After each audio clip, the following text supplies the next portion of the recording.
Welcome to the Scenario Podcast, your guide to mental health and well-being. Each episode, we uncover practical tools, discuss expert insights, and explore how supplements can transform your mental health journey. Get ready to learn, grow, and thrive with us. So if you feel like modern life has been running you ragged high stress, disrupted sleep, and just this constant pressure to perform, you are definitely not alone. Not at all. We've seen this huge surge of interest in mood-boosting supplements, but honestly, the market is just so confusing. It is. And when your external world is constantly overwhelming you, your internal emotional resilience, it just weakens. Mood regulation is usually the first thing to go. And that inability to regulate mood is precisely what we're diving into today. Our whole mission here is to cut through all that marketing noise. Yeah. You know, all the anecdote-driven stuff that floods this space. Right. We are going straight to the sources to find the hard science. We're extracting the evidence-based knowledge, focusing on verifiable biological mechanisms, strong clinical data, and, most importantly for you, how to correctly match a proven ingredient to the specific symptom you're actually feeling. This really is the shortcut. We're moving beyond that generic idea of a mood booster. This deep dive is about giving you a clear roadmap to understand how certain ingredients help correct these predictable biochemical patterns that stress triggers. Exactly. Whether that's chronically high cortisol or maybe reduced dopamine sensitivity that just kills your motivation. Or that underlying inflammation that just makes everything feel heavy. Yeah. We're looking for precision. Okay, so let's start with the fundamental breakdown. Why are so many people looking for solutions in the supplement aisle right now?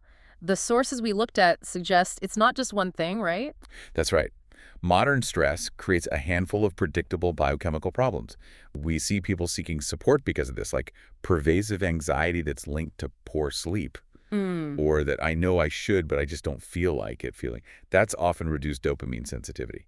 And then you have these mild depressive symptoms, which we're now tying more and more to systemic inflammation. And these are issues that affect millions of people, but they don't necessarily warrant, a prescription. Exactly. So if we're talking about repair, the most effective supplements are consistently aiming at one of three biological systems. Okay. What are they? Number one is neurotransmitter balance, so managing the signaling of chemicals like serotonin and dopamine. Number two is cortisol regulation, which is all about stabilizing the HPA axis. Okay, wait, let's unpack that. The HPA axis, that acronym gets thrown around a lot. It does, and it's so crucial. So the HPA axis, the hypothalamic pituitary adrenal axis, it's basically the communication loop between your brain and your adrenal glands. The stress response system. The stress response system. Yeah. When you're stressed, your brain tells your adrenals to pump out cortisol. If you're chronically stressed, this loop gets stuck in the on position, and that's what leads to that feeling of burnout. So supplements targeting the HPA axis are trying to, turn down the volume on that signal? That's a perfect way to put it, just Yeah. turning down the volume. And the third target is inflammation. And this isn't just about achy joints anymore. No, not at all. We now know it directly affects neural tissue. High inflammation can interfere with neurotransmitter production, creating that, mental fog or mood dullness.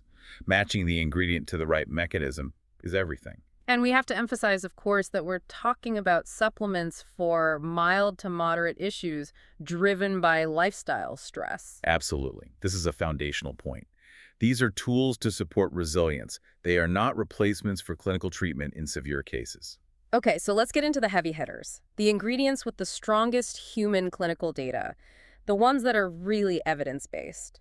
We have to start with St. John's wort. I mean, this is maybe the most studied herbal treatment for mild to moderate depression on the planet. And the results are pretty significant. Oh, yeah. We're talking multiple robust meta-analyses showing its effects are similar to some standard prescription SSRIs.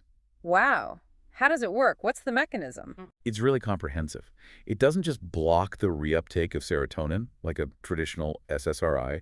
It also inhibits the reuptake of dopamine and norepinephrine. It even helps with the HPA axis and neural inflammation. So it hits multiple pathways. It does, which is why it's good for that emotional flatness, low motivation, and general sadness. But the timeline is longer.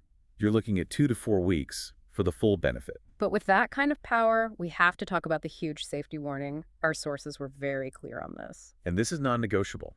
St. John's wort interacts heavily with a lot of medications. It's a strong inducer of specific enzymes, namely CYP3A4 and P-glycoprotein. Okay, in simple terms, what does that mean for someone listening? Right. So think of those enzymes as your body's main cleanup crew. They break down and remove about half of all prescription drugs.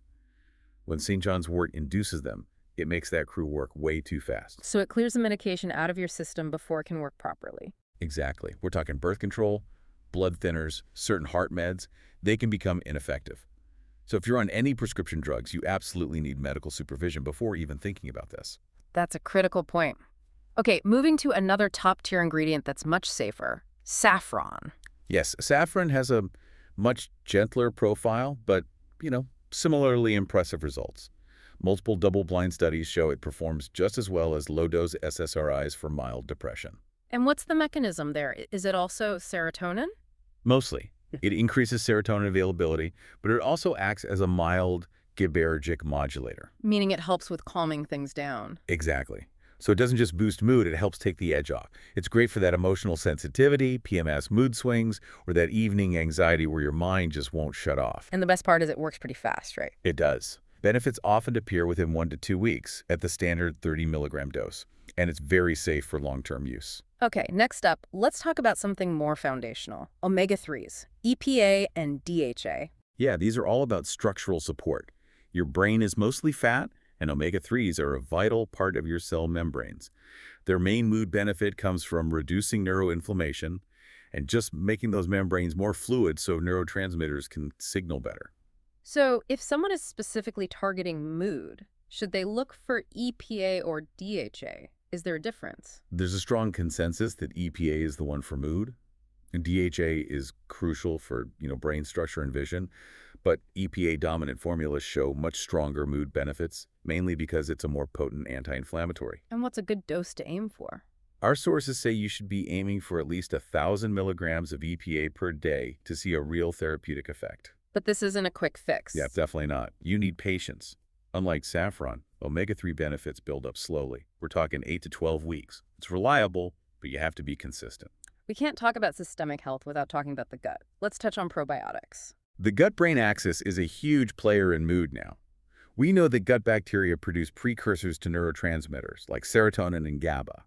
They also help regulate the vagus nerve and reduce inflammatory signals coming from the gut. So calming the gut can actually calm the brain. It absolutely can, but you have to be specific. The research points to certain lactobacillus and bifidobacterium strains. They're especially good for that stress-induced rumination or irritability that often goes hand in hand with gut issues. And finally, in this top tier, the one where a deficiency can cause the clearest drop in mood, vitamin D. Yes. Vitamin D is so much more than a bone vitamin. It's a potent neurosteroid. It plays a direct, critical role in making serotonin.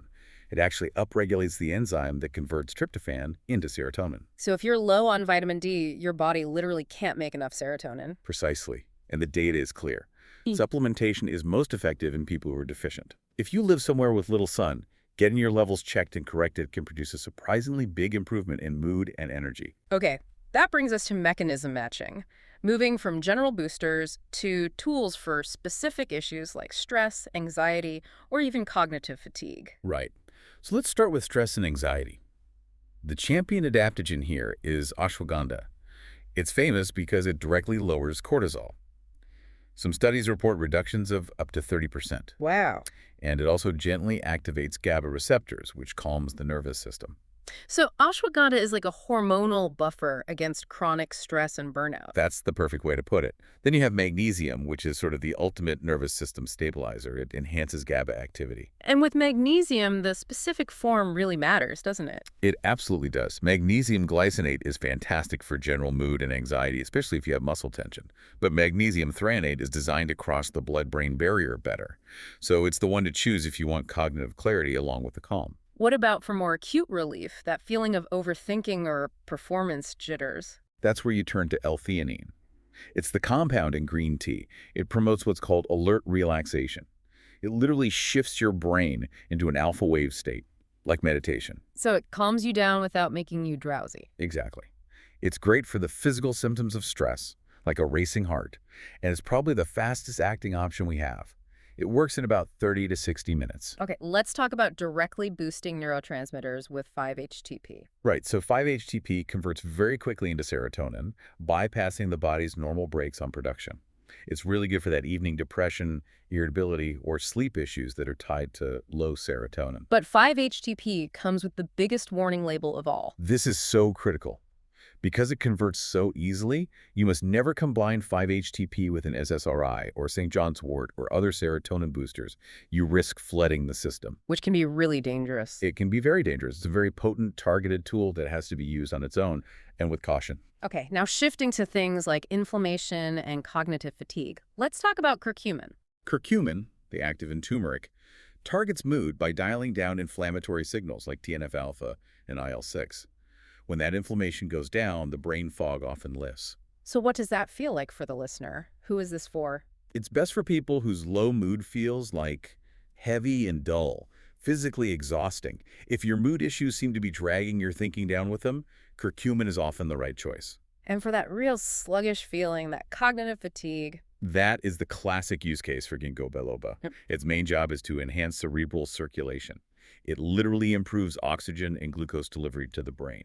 It can really help if your low mood is tied to slow thinking or a lack of mental energy. And briefly, what about supportive players like B vitamins or maca? Well, B vitamins, B6, B12, folate, they're just necessary cofactors. Your body can't make neurotransmitters without them. So their role is mainly correcting a deficiency. And maca is a great broad adaptogen for stabilizing energy and improving stress tolerance during, say, a period of high workload. This is an incredibly precise toolkit, so let's bring it back to practical application. The quality gap in this industry is huge. It really is. You have to be a smart shopper. Look for third-party testing from groups like NSF or USP. Yeah. And please, avoid proprietary blends that hide the actual dosage. The dose is everything. And let's say it one more time. The absolute mandate is avoiding overlap. Never combine multiple powerful serotonin agents. Start with the lowest dose, track how you feel, and respect that these compounds are powerful. So let's run through that pattern matching guide one last time. This is the core takeaway. Okay. If your problem is persistent stress, burnout, high cortisol, you lean toward ashwagandha or magnesium. Right. If you're dealing with low serotonin symptoms, mood drops in the evening, irritability, you look toward 5-HTP or saffron. And if your main issue is cognitive fog, mental dullness, or fatigue? Your tools are omega-3s, specifically EPA or ginkgo. And if you suspect your mood drops are inflammation-driven, feeling physically heavy, curcumin is your target. And remember the timelines. Saffron is quick, 1 to 2 weeks. Things like St. John's wort take a bit longer, maybe 2 to 4 weeks. But that deep foundational repair from something like omega-3s, that's a commitment. You're looking at 8 to 12 weeks. Precision requires patience. We have covered so much ground today, from the strong evidence for saffron to precision tools like L-theanine. The real value here is applying this mechanism-based approach, not just, throwing darts in the dark. Absolutely.